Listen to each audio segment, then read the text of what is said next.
Hey associates, this video is going to talk a little bit about the research process, some different types of research, paradigms, and then a brief little reminder about citations. So first, we got to talk about, well, what is research even in the first place, those basics. And what you just need to think about is that research at its core is just a way of knowing and learning about the world in a conscious, rigorous and deliberate way, right? So if you're doing any sort of, systematic observation, understanding, measurement of the world around you, you're doing research, in some form, right? You're just being deliberate about it, as opposed to just sort of pondering something that's not necessarily research. It can still be very valuable, to just sort of ponder and theorize, but not quite the same as direct research, unless it's, really sort of deliberate and rigorous. So there is this particular type of research that we're going to focus on, empirical research, and that's based on observed and measured data. And so for like your final project, that proposal, you will be basically working within this empirical research paradigm for what you are proposing in the methods, as opposed to, maybe in your other classes, you might have done a research, paper, which very much is probably rigorous and deliberate, but maybe the research on that topic what ended up being more of just an essay and explaining different aspects of the topic. So you had to do research for it, but it's not empirical because you aren't sort of observing and sort of measuring the data yourself, or grabbing it from somewhere. So anyway, the big thing you want to think about for your empirical research proposal is that anyone could recreate the study and test sort of the results that you get. So that's kind of a big uniting thing with research, is that people can recreate it. And the other kind of big thing is that research produces, theory.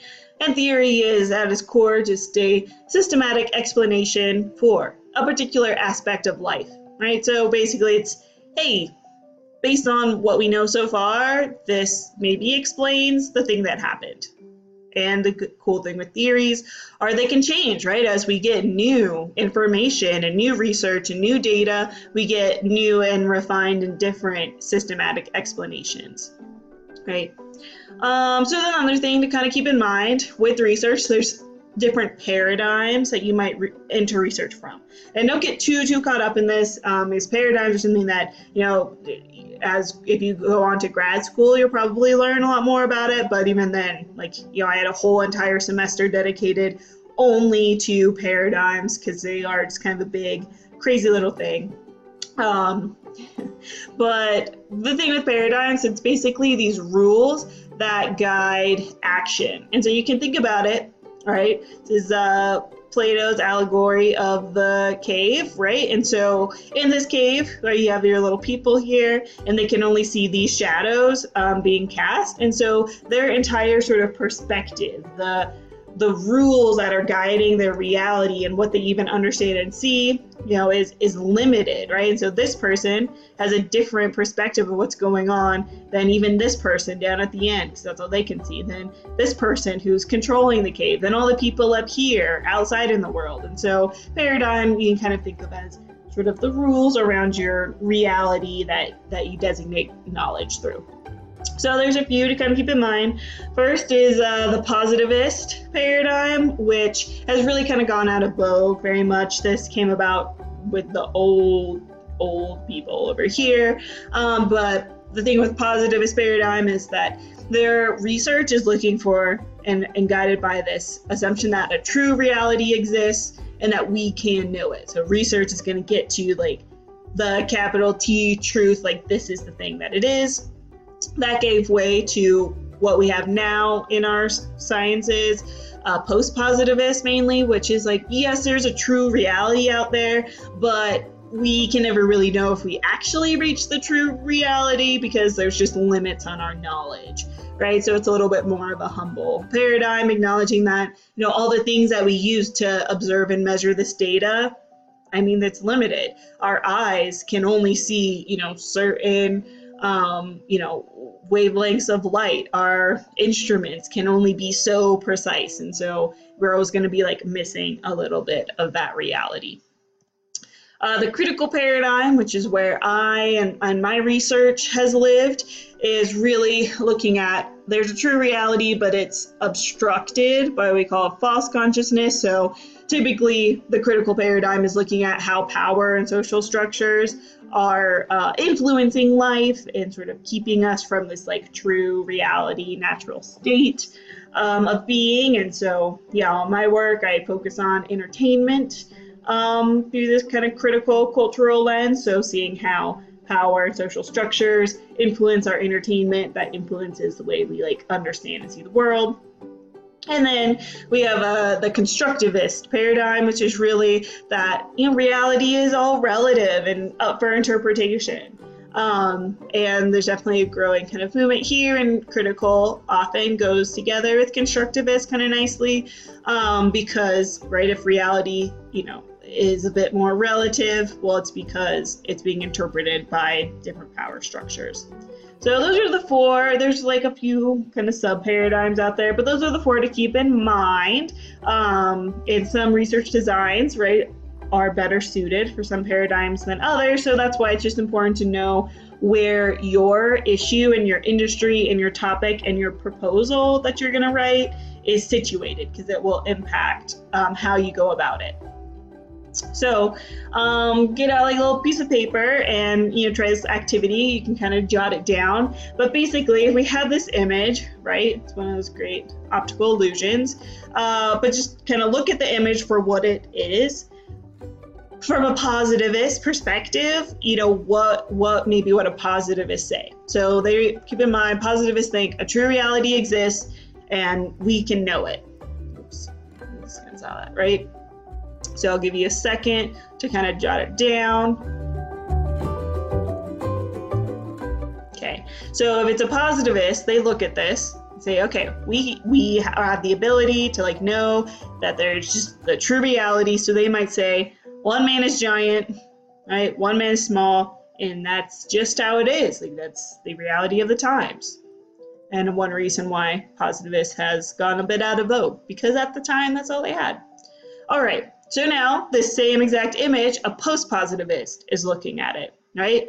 And they think, right, true reality exists, but we acknowledge we have limits. So take a second and jot down what you think a post-positivist would look at this piece of data and say.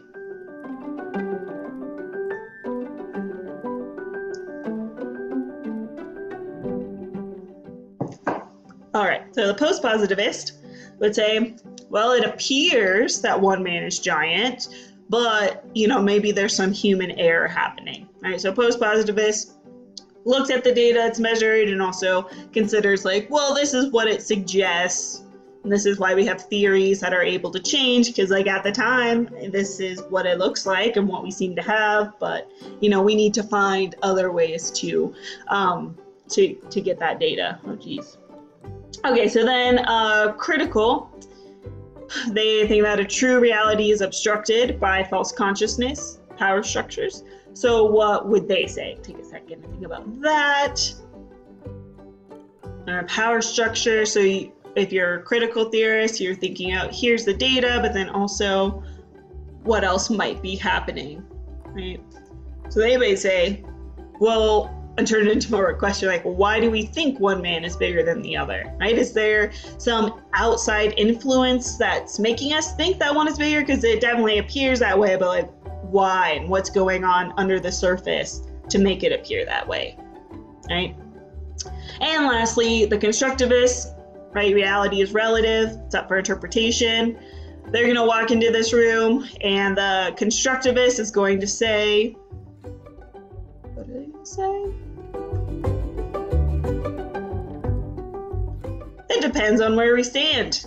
What is size anyway, right? So the constructivist is all about building up and getting as many interpretations as possible. So where these three might like kind of stay in this image and ponder it, the constructivist is much more likely, and the research paradigm is going to go through and say, okay, well, if I stand over here, he's bigger, but what happens if I walk on over here and talk to this guy? And what happens if I lay down on the floor? What happens to the people? And it's just much more of like, what is reality? It's all in the eye of the beholder.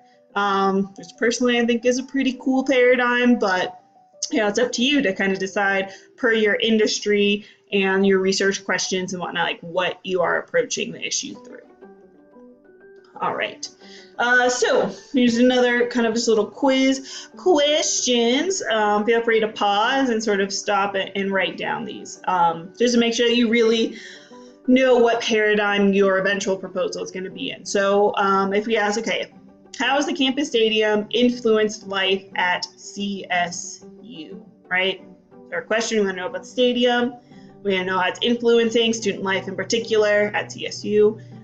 So in every, like, what paradigm might the scenario belong to? And this will also give you insight into the different research designs a little bit. So if the first design, right, we talk about, okay, we're conducting interviews with students and athletes, faculty and staff and alumni. So that's the design, lots of interviews, talking to lots of different people.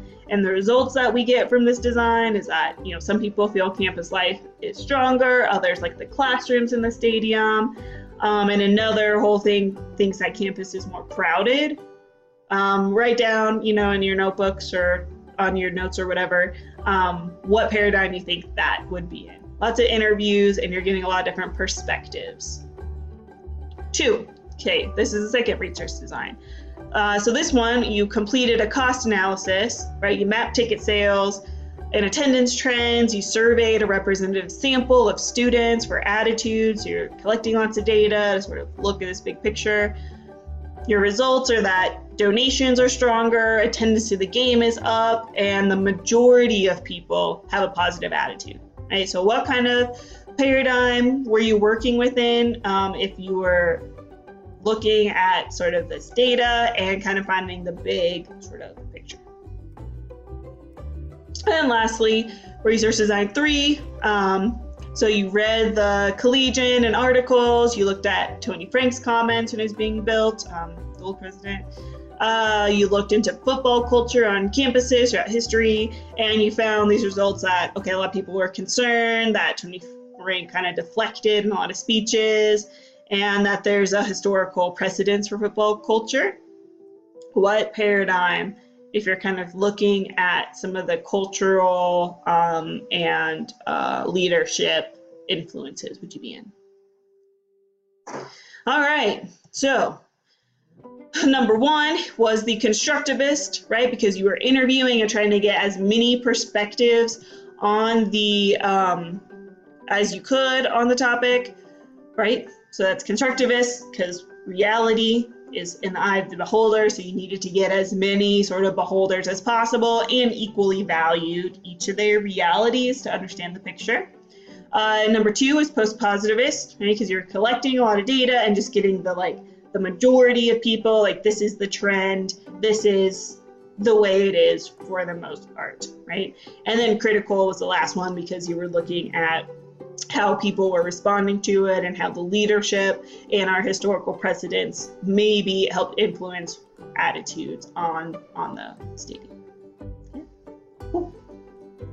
All right, so as far as research approaches, there's kind of two, God, why is this happening? There's kind of two specific things when it comes to research approaches. And basically, the first is deductive and then there's inductive. And deductive reasoning is the one where you start with a theory, create your hypothesis, you observe some stuff, and you end with conclusions. So you kind of start with what you think is going to happen based on previous theories and then sort of test it. Whereas inductive is on this other side where you start with, hey, I saw this thing, and then you keep exploring that thing and then you come up with the theory. Now, we tend to have more deductive research approaches today because we have so many theories in place, whereas inductive was a lot more, in the Enlightenment era and the height of like the scientific revolution, where they were making all these observations and drawing conclusions and creating the theories. But they, could exist on this nice little circle, as you can see, because we might start with some theories, so we start deductively, but then maybe we observe changes that don't follow the theory we thought it was going to, and so we switch into more of an inductive phase where we draw conclusions and maybe create a new theory that then somebody else can test, and the wheel goes on and on and on, which is why science and research is really cool.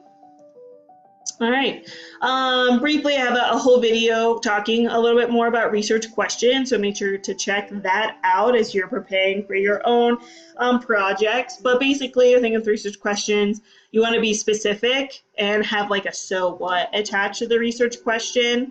That's important, and you want to be able to find the answer. So Tina here has a fun question, but it's not a good research question. So why do you think, write this down, why do you think this isn't a good research question for Tina to research for the project? Do you think horses get songs stuck in their head? All right, so it's not a good question, right? Because it's close-ended, right? It's really kind of just like a yes or no, and there's not really a so what attached to it. Like, I don't know, yes and no and, right? There's just not a lot going on for her to write a whole proposal and sort of thing about. And second, she can't actually investigate this. So that's the other thing with, good research. You have to be able to actually research it and find an answer and have an answer that other people can replicate and refute and, support. And so even how would we ever be able to test this? We can't, so it's not going to be a good research question to work on. All right. So there's two kind of types of methods when it comes to research, qualitative and quantitative. They both are valuable, they're both needed. Sometimes there's perception that they're like at odds with each other, but not at all. And even it's more and more common to have mixed method approaches because you need both, like nice, rich. So qualitative is all about expressing an understanding of human action. So you can kind of think about it as like more word oriented, but really it's about like a deep understanding of something, right? So you're going really deep, and so I'm trying to like understand all you can about this specific little thing, whereas quantitative work is much more about numerical expression, and it's big on like the breadth of understanding, and quantitative data likes to generalize and help predict behavior. And this is why they complement each other and actually go together really well, right? Because if we have something like a quantitative study that is predicting behavior, then a qualitative study can come in and say, okay, well, if this behavior happens, what does that mean? Like, what is the impact? What is that doing? Why is that the thing, And same, if you have a qualitative study that, maybe they do interviews and they find this common thing among, women in the workplace or something, and then quantitative data can come in and look across a whole industry and see if that same pattern is showing up. So they work together really nicely, often in the same study. Qualitative is more suited for critical and constructivist work, whereas quantitative is much more suited for post-positive work, because quantitative is looking to kind of generalize the breadth of reality, whereas qualitative is looking to, understand more of like, okay, well, how do you feel, and what influences might make you feel that way? So that's kind of the divide, but this isn't a hard and fast thing. That's just what they tend to go towards. So with qualitative, you might do things like interviews, great for qualitative work, case studies and ethnographies, which in ethnography is where you go and sort of embed yourself into that culture and observe as much as you can for a period of time.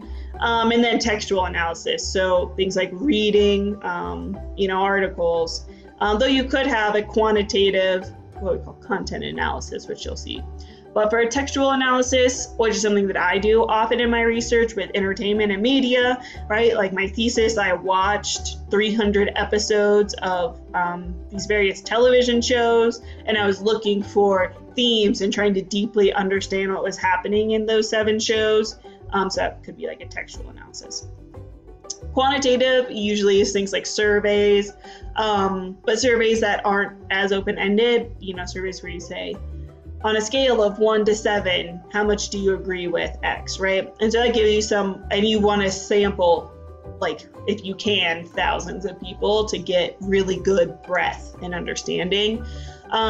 Experiments are going to be quantitative, much always, and any other manipulation, because you're looking to predict and see what's happening with behavior, and then any kind of statistical or content analysis. And the difference between like a content and a textual analysis is really content analysis more about counting instances of things, so that with, again, a huge sample size, so you can try to understand and generalize and predict, whereas textual is a lot more in depth and you're just more focused on, like, in this thing, what is happening.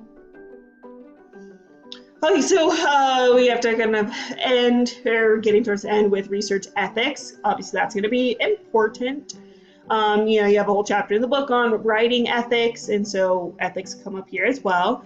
With experiments, they have a lot of ethical issues with experiments, potential issues that you need to just be aware of and avoid. So particularly any mental and physical harm when you're doing experiments on human subjects.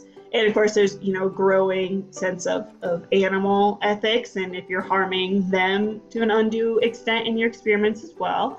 So this was kind of born from like the milligram experiments, which is super, super fascinating, and you should definitely look up more information on that. But it's where participants are asked to shock people, and ultimately led to believe, like, some of them thought that they had killed the person, basically.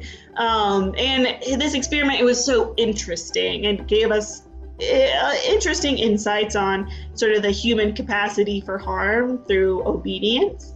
But obviously it had a lot of ethical implications, because even though it was all set up and it was actors, right, these people thought they were, like, actually hurting other people.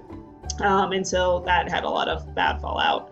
And then also the Tuskegee experiments, terrible, terrible physical harm that happened, because they were infecting and purposely mistreating subjects with syphilis without any informed consent. Like, they, even though we knew that things like penicillin would treat it, they were intentionally not treating these patients, just to see, like, what happens to the body if it's left untreated.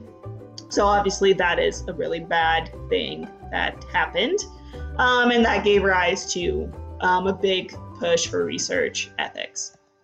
When it comes to surveys and interviews, the main ethical concern is really in bias within your research design, and then confidentiality for your respondent. So for bias, you just want to avoid leading questions and try to reserve, you know, any judgments when you're talking to people, because you want them to give, you know, that honest, objective opinions. And so if you're leading the question, so basically a leading question is one where it's really clear the answer that you're hoping to get, and so then the subject is going to sort of answer that way. So you just want to make sure your questions are, you know, just like, how do you feel about X, rather than starting with, you know, now that all the water is polluted, how do you feel about X company? It's like, well, it's really leading, because now you're telling, like, you're straight up like, this is a terrible thing, you know. So you just have to be, you know, really careful about that, and breaking it into different questions would probably be good. And then obviously just protecting the identity of your sample, especially with things like interviews, and depending on how sensitive your subject is really important. And lastly, for textual analysis, ethics really comes down to just a standard, so making sure you have really strong justifications for why you chose this text and what you were doing in your research framework. Making sure you have actually, like, reasonable inferences, and that your whole paper, you know, is really coherent. So somebody should be able to read your textual analysis and be like, oh yes, like, I see that makes sense, as opposed to, you know, cherry picking the one tiny instance and then making it into, like, this whole thing, just having that transparency.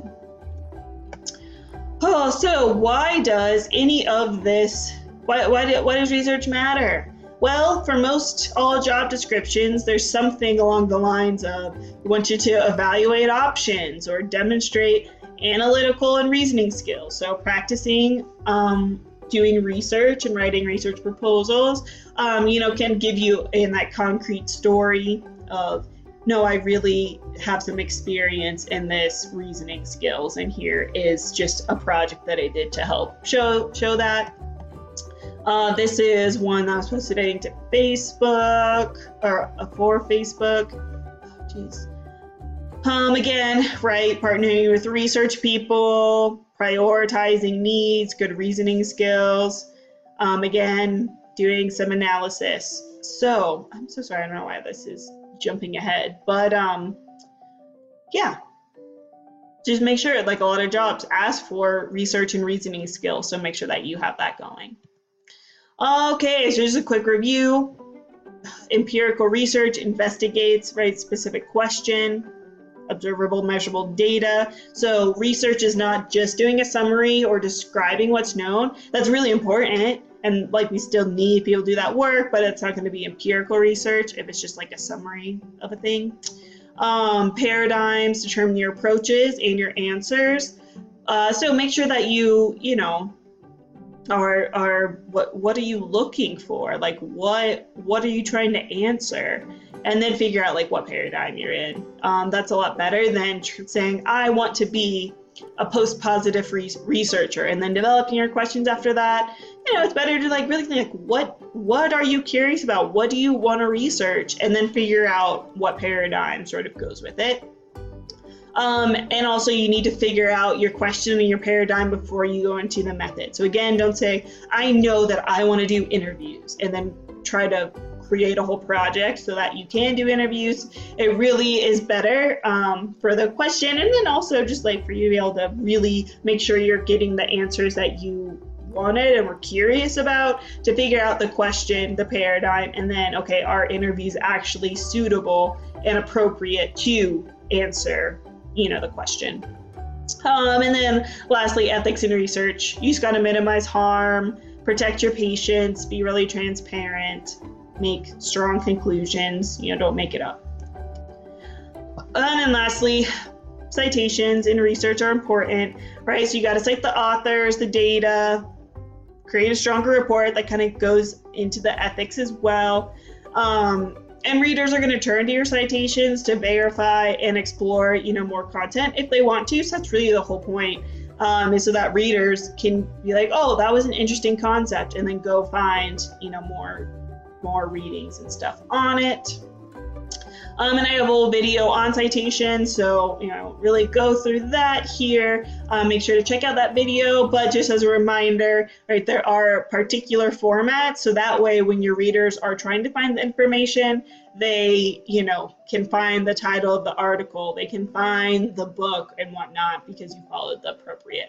That was just, I know this video is a little bit long, sorry, there's just a lot that goes into the research process, but definitely just get your questions in order, figure out the paradigm that you're in, and then try to get your research design after that. All right, bye.